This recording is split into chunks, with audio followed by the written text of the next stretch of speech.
Okay, good afternoon, everyone. Just to reintroduce the members of this plenary session, sitting to my direct right is Mr. Colin Laird. He is the CEO of Excel Group.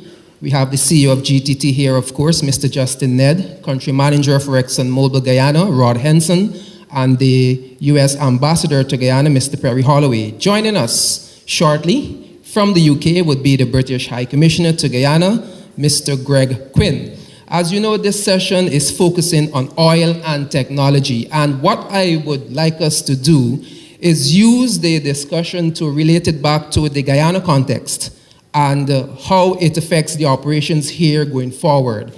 I want to, because we only have about 25 minutes, I'm told, to immediately turn it over to Justin for opening remarks, and after then, we will lead the discussion. I must say that I will afford each of you an initial 3 minutes introductory remarks. Good afternoon again. Good afternoon again, and thank you, Chris. Well, it's really an honor to be here today with such knowledgeable people in the oil and gas sector. But what I would like to say is that with GTT, we have really set out to be a major player in the oil and gas sector. And although you will see many of the platforms offshore, we certainly have a role to play because we have a significant investment in subsea assets that bring the internet onshore. So from where we sit with GTT, we see ourselves as a great partner to the oil and gas sector in being able to provide internet and actually further technical services through partnerships to the oil and gas sector. So I will not hold up the discussion. I will try to keep my comments short so that we could make up some time. Okay, I will start now with Mr. Laird and work my way down to the U.S. Ambassador. Okay, good afternoon, everyone. I'd like to thank Mr. Ned here for the invitation to take part in this panel today. Our business is international oil and gas and other markets, and our technology and our systems are transportable across a lot of different industries. Congratulations to Guyana for the discovery of oil off its coast. This provides a great opportunity for the country to benefit exceedingly well from this discoveries. However, a word of caution is that there are two choices here. One is to leave it offshore and not take part in the whole industry, or grab it with both hands and make a real effort with a local industry here to access the opportunity and to develop the skills and the technology here, which will benefit the local community. No one's going to hand you this opportunity on a plate. You have to fight for it. You have to go and make sure that you are prepared with both the skill set and the facilities and all of the training and expertise that's required. So that is a bit of a wake-up call in that has to happen right now. And you need to do that by partnering with people who are already in that industry to enable the transfer of skills into this area and develop your own capabilities. One of the great aspects of the oil and gas industry is that it allows you to transform your economy, but also transform the future for your young people by giving them opportunities to develop their skills and their technology in the oil and gas business. But not only in that, but across all the other industries like utilities, pharmaceuticals, chemicals, manufacturing. So I would urge all of the local industry leaders here to take this opportunity right now and make sure that they prepare themselves for what's coming. Because one thing is sure, the levels of world-class oil discoveries that Exxon has made here isn't found on their own. There's never been a single occasion where a world-class oil discovery has been found once and nothing else is around it. So I believe there is a huge number of other opportunities and plays out there that have yet to be discovered, and that will really, really transform this country. Thank you. Good afternoon. First, to thank you to GT&T and Justin for having the leadership to put on this Innov8 Technology Conference and giving me the opportunity to sit on this panel. Very exciting time for Guyana, of course. How will the industry look? What will it look like in 2030? I don't know. It's really hard to say. Guyana is a frontier country in terms of oil and gas. And so 10, 12 years from now, it's really hard to say what this is going to look like. But certainly from what we know today, we do expect that there will be several oil projects online from what we know. Maybe as much as 500,000 barrels of oil per day or more. And by 2030, Guyana will have received oil revenues for 10 years from the Liza Phase 1 project. And with Phase 2 and potentially other projects, it's certain that there's going to be a significant revenue stream. But how will it look? What will be the activity level of other companies? How successful will they be? How successful will we be? Remains to be unseen. Despite what you've heard, there is tremendous potential, but the Guyana's offshore does remain to be geologically and financially risky. So our track record it would be unprecedented if that kind of success rate were to continue in the future. Certainly there will be more, but it's really hard to say how much more. What is certain is technology is going to play a role.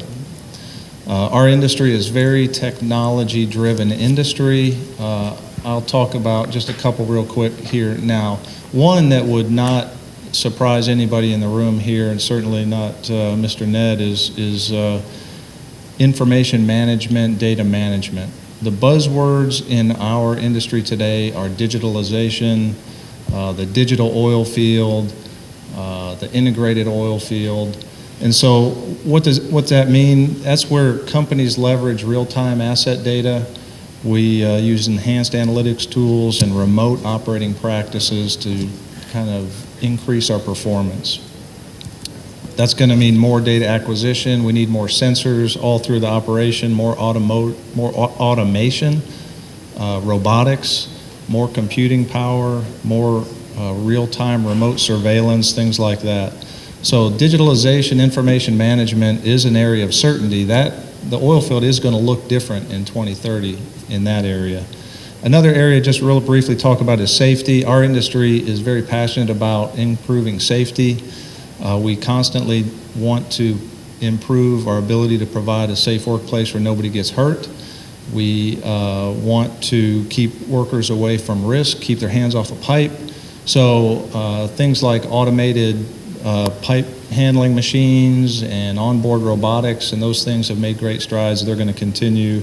More cameras, advanced sensors, even drones are now very routinely used in oil field facilities. And so they allow workers to get real-time data, but minimize workers having to go up at work at heights or work in confined spaces and whatnot. And another area that's really interesting is going to grow in the next 10 years is in terms of behavioral science, right? The science of why workers make bad choices and put themselves at risk, what subconscious biases are at work, how does the brain work, and how we can influence that to help make sure people make better choices. So that's another area that there's a lot of work being done on, and I expect changes. So I'll turn it over to Perry, but before I do that, I always have to say and remind people that the biggest impact that's going to happen from the oil industry is from the revenues that are generated and how those revenues are invested. And they're going to be invested not in this industry, but in other diversified industries, right? And so I know the government is working on that, but as they work on that to build infrastructure and whatnot, the technology infrastructure has to come along with that. More fiber optics, significantly more bandwidth, the newest communication technology to kind of connect the country, higher level education, and agencies and companies need to get off paper. We need to build the infrastructure and the data systems and whatnot that are going to serve not only the oil industry, but this, what I expect will be a very thriving, diversified economy by 2030. Thanks. All right, thank you. The disadvantage of going last is everyone's said all the things you were going to say, but I'll sure my wife will tell you I never am at a loss for words, so I will carry on. Thanks to GT&T for organizing this. One of the things that's gotten me very happy in the last few months, but at the same time sometimes not so happy, is people in Guyana are trying to get oil smart. I think everyone in Guyana, whether you be a 6-year-old or a 60-year-old, should be trying to get oil smart. Oil is going to be a part of Guyana's future, and it has the potential, and I believe it will likely be transformational in many, many good ways. There will likely be some bad ways as well. Nothing is ever perfect. I think some of the other guys have already tried to talk about, it's hard to say what it'll be like, but just to share a couple of factoids with you, Guyana already, with the 3.2 billion barrels of confirmed reserves, which is likely actually already higher, but these guys still have to calculate some of the recent discoveries and how many barrels it is, puts Guyana in the top 30 in terms of barrels of oil per capita. At about, I think the calculation we have is 4,266 barrels per Guyanese is already confirmed out there to be taken out of the ground starting 2020. That's pretty impressive. And when you consider that they're going to start out at 100,000 barrels in 2020, as we've heard, and in possibility of moving up to 500,000 barrels, a 400% or 500% increase in just a few years, that is truly amazing. I'm trying to look at some other stats here. Yes, Guyana, if it does get to 500,000 barrels, will be in the top 30 of oil producers in the whole world. Already, the fact that I am always most amazed at, when they start producing Liza 1, 2020, 100,000 barrels a day, that is more oil than the 100+ oil wells in Trinidad and Tobago produce in one day. So this is not something that's insignificant. This is not fiction. This is not fake news. How anyone can believe that that much oil is not going to generate revenue for the country, I don't know. But I encourage you to take what all the experts, including these here, with a grain of salt. None of us know everything. But what I'm seeing a lot of sometimes is some of the new experts in Guyana are generally picking the worst case scenario, the scenario that best fits their political angle, whether it be from one side or the other. I'm not picking a side, or they're picking a scenario that sells the newspapers. But I would encourage you as the citizens of Guyana to pick the scenario that is the truth, which is likely the one that will most help Guyana be best. Let's see if I have a couple of other points that will make sense. I think Mr. Henson's point about what the real job creation is not going to be the oil industry. Yeah, the oil industry is going to create thousands, maybe even tens of thousands of jobs, and that for a country this small, that's not insignificant.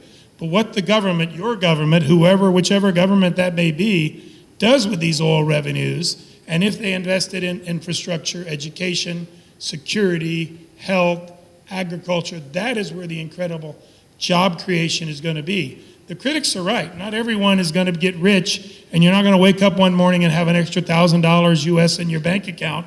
That's not going to happen. But the possibility, the probability of people in Guyana being much richer, assuming like in any other country, you work at it, you educate yourself, and you devote yourself, your chances of being richer are dramatically increased as a result of this discovery. So again, I encourage everyone to continue to get oil smart. Listen to everyone. Everyone's view is important, but take with a grain of salt what you hear and try to find out, on your own. There's lots of resources now that we have technology like the internet. And I'll just shut up there and we'll get on with the questions because that's probably more interesting. All right, we're now going to be joined by High Commissioner Quinn. Good evening to you. You are in the UK. It's well after 7 p.m., I'm sure. High Commissioner, can you hear us? Sorry, Chris, are you calling for me there? Yes, you're now welcome to give your opening remarks. Good evening. Sorry, greetings from not so sunny Northern Ireland. I wish I could tell you it's sun here, but sadly not. Anyway, let me give you a few thoughts, and then I guess we'll talk about a bit more stuff on questions. But let me start off with, I think, the fundamental view and the fundamental point, which is managed properly, oil has the potential to really develop Guyana. It's been said a lot, and it's something with which I agree with. Others have also said that you will not see huge numbers of jobs, but what you will see is money which will allow the government to spend for development, and that's, the important takeaway, an important takeaway as well. We need to see proper spending. We need to see the Sovereign Wealth Fund. Work on that is ongoing, but it really does need to be in place before first oil comes on stream later on in a few years. Used well, oil can develop for the long term. Let me give you an example from the UK. The Shetland Islands, up in the north of Scotland, where most of the UK oil comes to shore, has been getting a proportion of each barrel of oil that has been landed on that shore since oil was first produced in the North Sea. Over the years, that has allowed them to put in place major public works and services. Every village, every town has a swimming pool, it has good roads, it has large numbers of public sector jobs. So that has developed the Shetland Islands in a way that make them unrecognizable today compared to what they are. But they're now in the stage of wondering, as North Sea oil starts to tail off a little bit, what they're going to do in the future to maintain the quality of those services. And so that relevant sort of, they've been given a little bit of extra time to do that now, because we are seeing a bit of a resurgence in North Sea oil, and the resurgence comes from the technology. So the new technologies have allowed us in the UK to get access to oil which, 5, 10, 20, 30 years ago would not have been profitable to come back. So we've got a little bit of extra breathing space to sort things out. But more fundamentally, the message from that is innovation will always happen, technology will always happen. So just because you think you can't do something now doesn't mean you won't be able to do it in the future. There's also this discussion about, we're all moving to renewables. So why are we still doing oil? My own view is that, renewables are obviously going to grow in importance in the coming decades. But the important statement there is in the coming decades. We have to bridge over that gap from now, where we have a fossil fuel dominated economy, to an economy in the future which will be renewable. And oil will help to bridge that gap. So there's going to need to be oil produced for the short to probably more like the medium term. So we need, and that fossil fuel will also give us the time to develop the new technology, to make sure the new technology produce as they are expected, and to put in place the infrastructure that we need for electric cars, for example. So let me end, because I know people will probably want to ask questions, with one final point from the UK perspective. So the government in the UK is now increasingly of the view, and I think, the oil companies would share this as well, and the oil and gas industry would share this, that cooperation is key going forward if we are all to benefit from oil and gas. This has to be a joint business between government and between the industry. So it is a collaboration, but it is a collaboration that recognises and meets the needs of all sides. So it's not one side dominating the other or telling one side what to do over the wishes of the other. So I'll stop there, and we can talk more in questions later, Chris. All right, thank you, High Commissioner. We've had some extended opening remarks, and I think that the common theme really focuses on how Guyana utilizes the revenue from oil production, government, and the operator or operators as we look to the future work together. I want us to bring the technology aspect back of the conversation to how Guyana can benefit. The country manager of ExxonMobil Guyana would have mentioned the move towards digitization. This is a very high data intensive business. There was an article just last week on Bloomberg which indicated that there is now a discussion going on as to who owns data, that is coming up from these oil fields that you get from production work offshore or even onshore. And I know here in Guyana that we have several tech companies, one of which would have built the portal for the Center of Local Business Development. So I know that we do have capabilities in some areas, and I would like for us to focus for a minute on what might be some of the possible areas that our capacity here in Guyana could be built so that we could contribute towards the technological advancement of the industry. You want to take that, Justin? All right, so in terms of really being able to take advantage of technology and provide for the oil and gas sector from 2020 and even from now, I would say the most important, there are a couple of things that we must focus on, starting with the people and the expertise.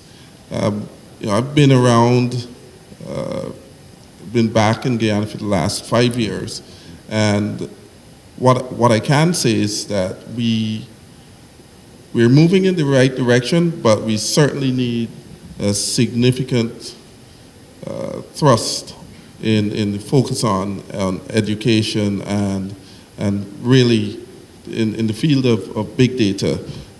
Guyana is relatively small, as we know, and at GTT, I would say we probably are one of the companies that has the most amount of data in terms of being able to process it. And having said that, we're relatively small on the global scale, and using data at a small company, it really doesn't scale well to larger companies. So I would say we need to look at the people part of it, and I think I addressed that quite extensively earlier today in how GTT is going to focus on STEM and STEM education to enable and to build capacity for the future. The second part is the ability to transport that data, because I think Mr. Henson talked about the safety and really being able to do things with remote vehicles and robots now, and monitor those things, and even drones, and monitor those things away from the FPSO or the oil fields. That requires a significant amount of transport, and say, for instance, the seismic studies, right? Significant data, and if there is not a pipe to be a conduit for that data, then it's useless. It's just stuck out there.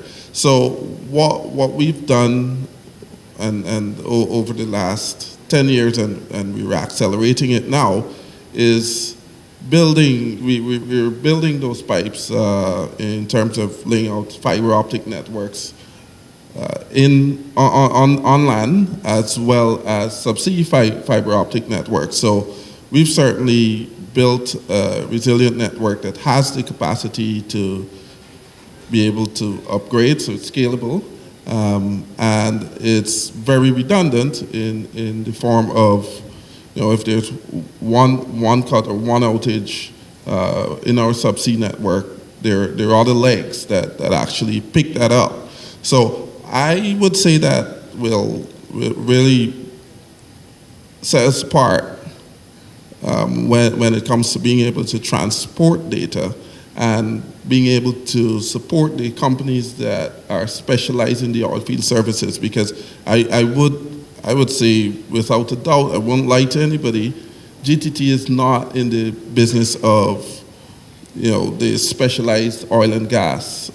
That is a field by itself, but what we will do and what we can do, and what we're very capable of doing, is transporting data, say, from the FPSOs on land and to processing centers outside of Guyana. Okay, so you're speaking about facilitating the process of transferring this data. There are a number of technological advances in the industry, and it would be good if we can maybe highlight a few that Guyana and Guyanese might be at this point in time in a position to benefit from. Of course, there's the technology as it relates to that which operates on the vessel and beneath the sea, the ROVs and so on, which I'm sure that we may not be in that position as yet. But when it comes to maybe the control room that monitors and manages the data that comes off from the FPSO, would those be some areas that capacity here in Guyana could begin to be built on? Yeah, thanks, Chris. The answer is yes, absolutely. As we look at the industry, again, think long-term, everyone. This is decades and decades and decades, right? What we're going to have is a period of drilling for a short period and then production for a long period. And you really should focus on the long period because that's where the benefits are going to be, right? And so what is that going to look like? What's Guyana going to look like? You're going to have 1 or 2 or 3 or more FPSOs, the ships out there anchored, producing, and you're going to have a shore base or 2 or 3 here, and you're going to have vessels that go back and forth to support that, and tankers going in and out, right? And so areas like marine, technology in the marine area, those are pretty sophisticated vessels actually. They're not fishing vessels. They're actually what's called typically DP or dynamically positioned vessels that use thrusters. That it's pretty cool stuff actually when you see these things in operation because they're huge vessels, and in the worst storms, they use just analytics and constant sensors on the currents and the wind and the waves, and those thrusters constantly turn and can keep that vessel on station within a meter in the worst conditions, just constantly 24/7 positioning those around. So you're going to have areas in the marine area. I think is an area that you could focus on for sure. Clearly, safety is another one. Right now, if you want to fly offshore, which please don't ask me if you can fly offshore, because the answer is going to be no. But I understand there's interest, but that's an offshore facility with all kinds of security and national interest involved. But all our workers have to have certain certification, safety certification, to work offshore. That can't be done here right now. Very simple thing. It does take some investment, of course. It does take some knowledge and some technology, but that's again that area of safety technology is going to only increase as time goes by and through the industry. Education, certainly we're going to need some more technicians. I hesitate because we always want to manage expectations, right? We really don't know what the industry is going to be like. We really don't know if everybody's going to make discoveries and this is going to look like the Gulf of Mexico someday. Probably not, right? Like, we need some engineers. We just hired 3 engineers.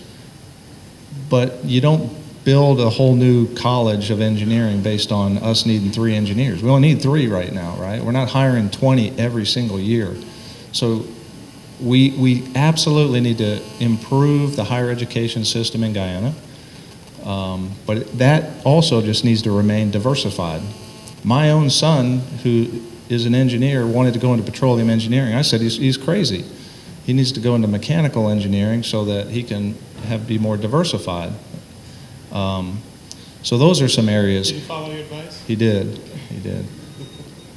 One of the, I won't say that's one of the few times, but Chris, I do also just want to highlight, we're talking about how you can use technology and benefit from this oil industry, and we want you, we need you. Local content's important to us, but just in the grand scheme of things, again, I encourage the country to think about what you want to be. It's such a gift that you're getting revenue, which is flexibility. It's not everybody has to be a miner to benefit. the country's given revenue. Think of what you want to be. Look at some other countries. Look at Qatar in the Middle East. They had a long-term vision to be the education center for the Middle East. UAE to be the finance banking center for that whole region. Silicon Valley. What does Guyana want to be in 2030 and 2040? Do you want to be the Silicon Valley of the Caribbean or South America? Do you want to be the education center so that every 16-year-old in the Caribbean just dreams to come to Guyana to go to university because that's where the best universities are? Think broader. Don't just think about how I can get a job in the oil and gas industry. Think broader. I want to bring in our two key partners, the US and the UK, as two key long-term partners that we would have had here in Guyana. And I know the topic is focused on technology as it relates to the oil and gas industry. But as we sit here, there remains an existential threat to the very production to which we speak.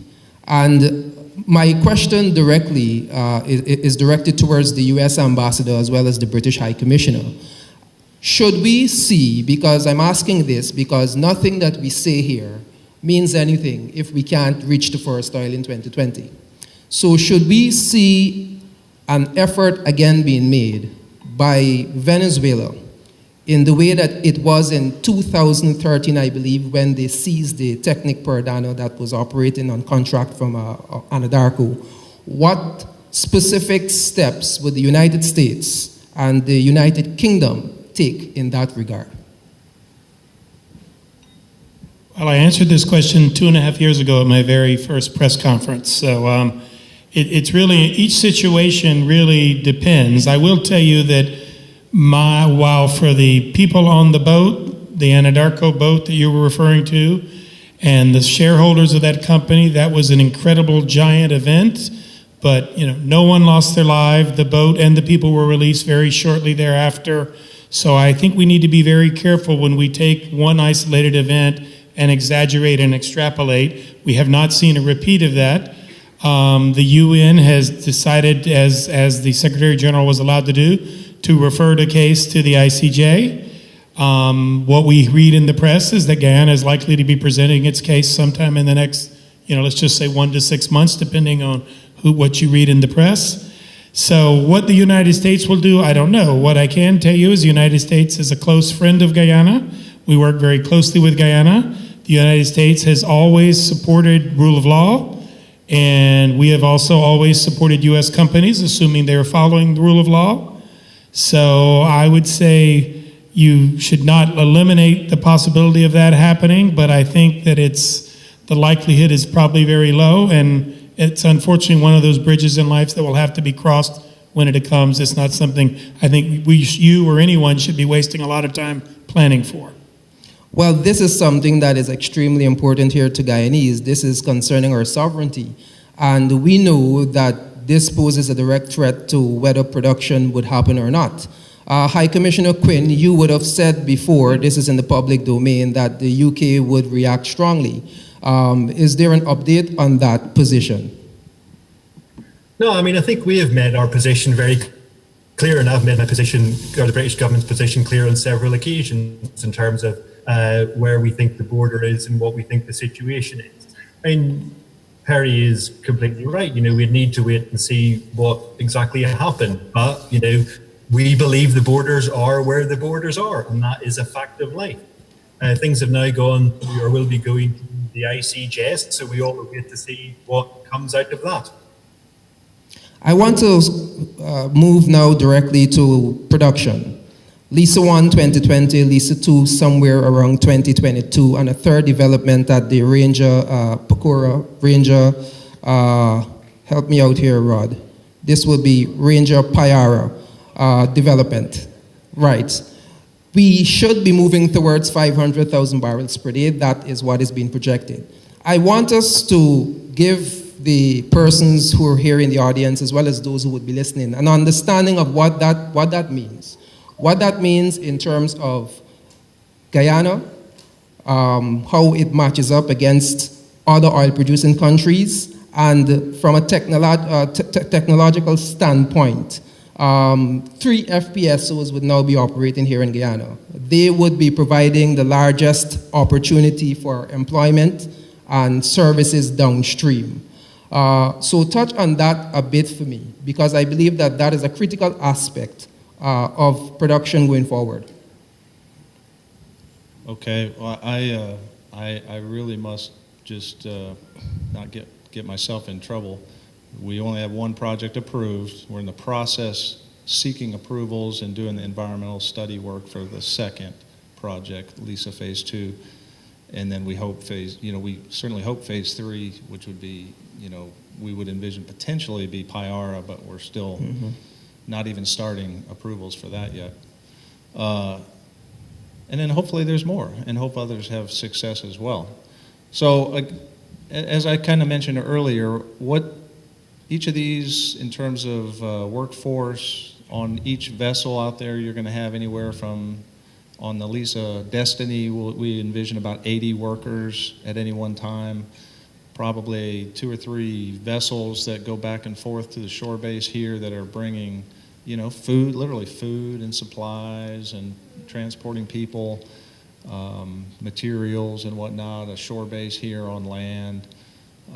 So each project, once it's going, once everything's installed and you're producing, in terms of jobs, is going to be in the hundreds of people, right? Phase 2, which you may have heard about, is essentially about twice as big as Phase 1. I think about 220,000 barrels a day. So, Phase 3 or Payara or whatever it would be, 500,000 barrels. Our contract is in the public domain, and you guys, the numbers are pretty easy to calculate, but it's going to be a significant revenue stream. It should be transformational. Colin, the Excel Group supplies a number of items to offshore operations. I understand from what you would have said earlier, valves, pipes, these kinds of fixtures, fittings. How do you see a synergy developing between companies or groups like yours coming to a country like Guyana to operate, to supply the offshore operations in sync with the infrastructure that currently exists? What opportunities exist for local companies, from your experience elsewhere, to tap into that supply chain and benefit also?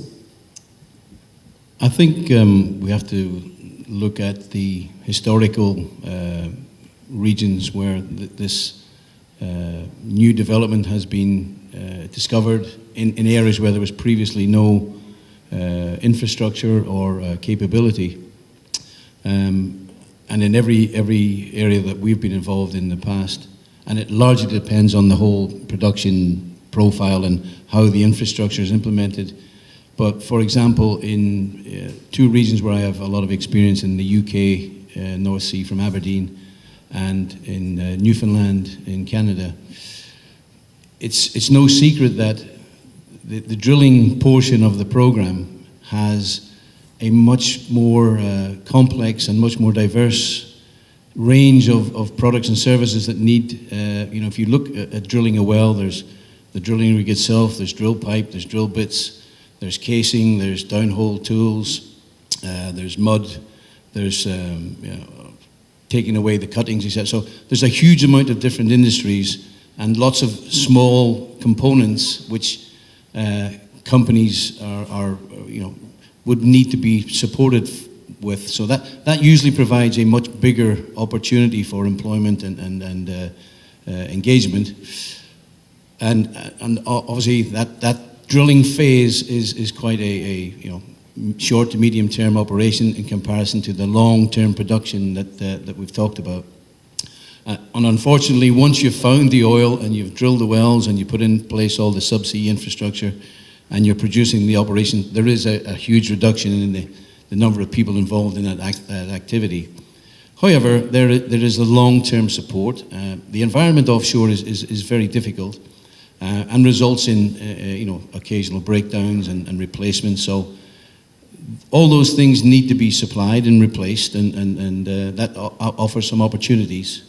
In addition to modifications, new projects, renewal, some obsolescence issues, there's always an opportunity to provide that support service locally.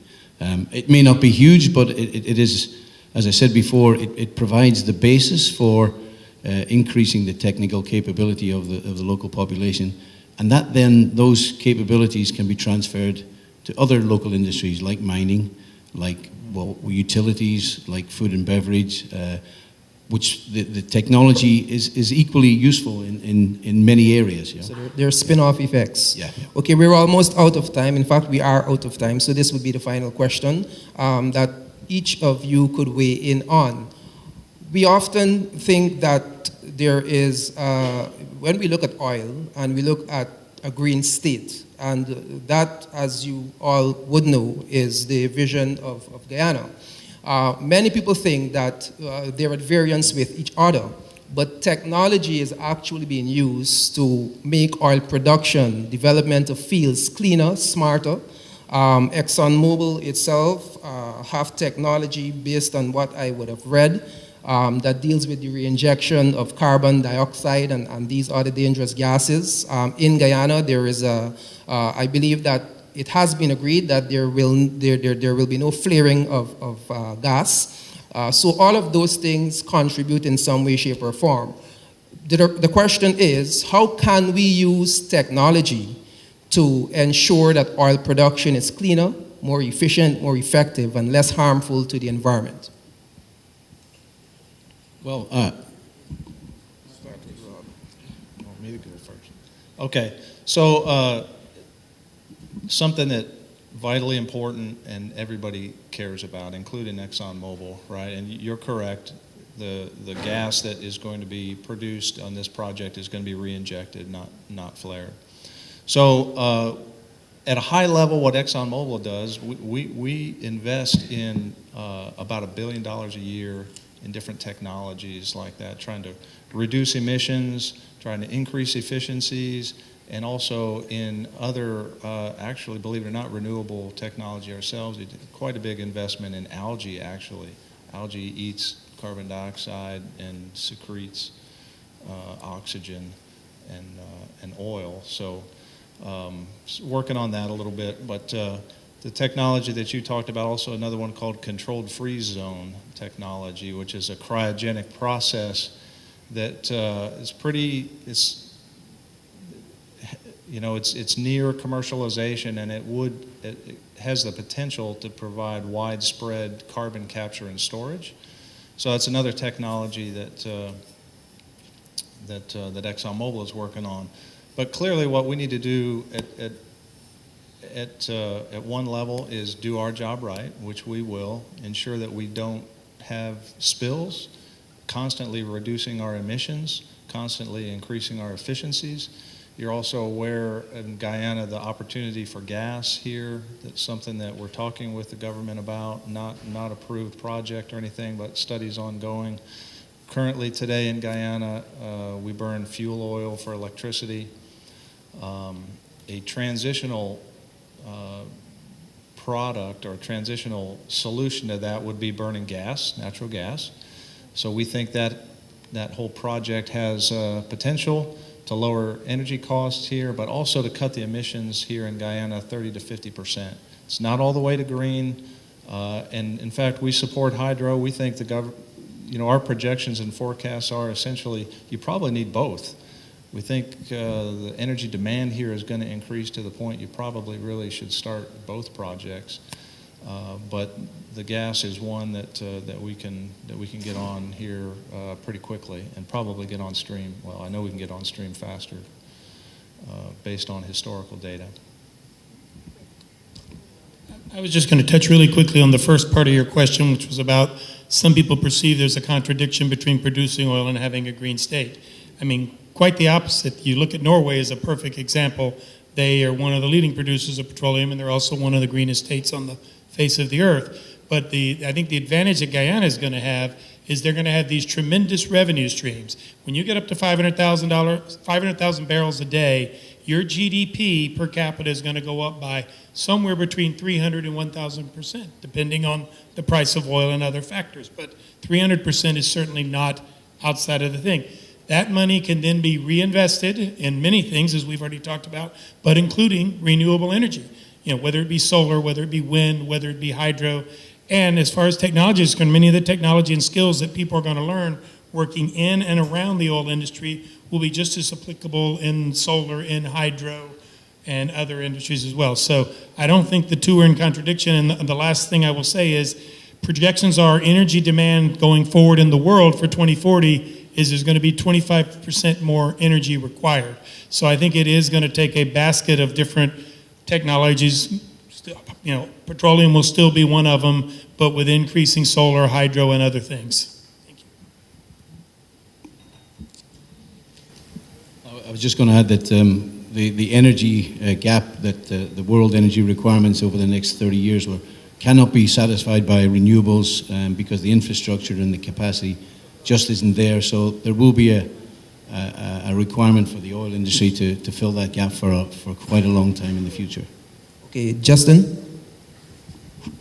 Right, so from a telecoms or communication standpoint, with the proliferation of energy and oil and gas, I really want to emphasize or re-emphasize that our role is really to ensure that all the data is able to be transported, because I think now you'll see more than we've certainly been accustomed to. So from a GTT standpoint, we're continue to push fiber optics, subsea, on land to the shore bases, as we roll out our networks in 2018, 2019, going forward. So I just want to assure you that we're focused on connectivity, we focus on education, because I think that is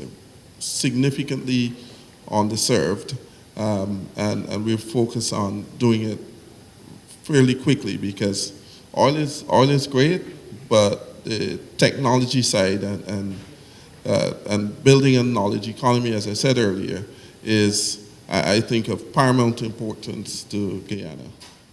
Okay, thank you, and thank you all, gentlemen. The High Commissioner would have already departed. I'd like to also thank you for being part of the discussion.